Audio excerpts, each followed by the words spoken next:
Hi everybody. Today's lesson's on natural selection. So it was clear to Darwin that organisms changed over time. Right? He saw this in his voyage around the world and by studying fossils and the work of many other people along the way. But the more difficult question was not whether or not organisms change over time, but how they change over time. And he proposed this idea of natural selection.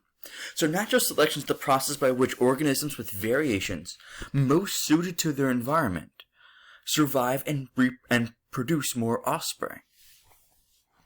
So in order for natural selection to occur, you need to have three criteria.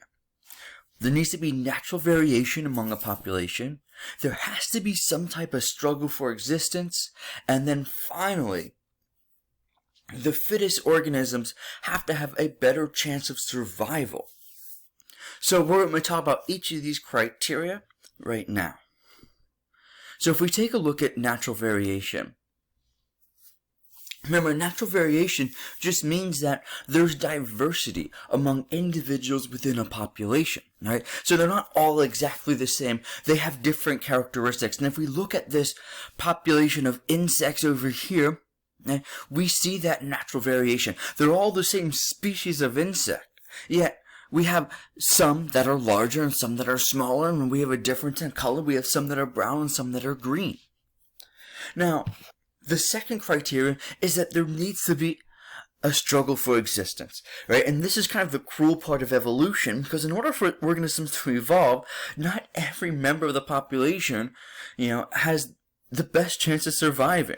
Right? And that's because these species are always competing for limited resources. They're always trying to avoid predators. Right? Now, how good you are at surviving and reproducing in a particular environment is described as fitness. So in biology and in evolution, when we talk about fitness, we're not talking about how fast you run or how high you jump. We're talking about how good you are at surviving and reproducing.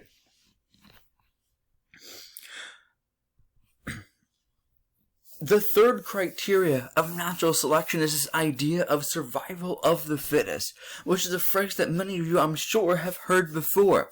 But this means that only the most fit organisms will survive and be able to reproduce, to reproduce and pass on those traits that made them so fit onto the next generation. So, an adaptation is any inherited characteristic, any genetic trait that increases an organism's fitness, their ability to survive and reproduce. So if we look at this population of insects, both the color and the size are genetic traits here.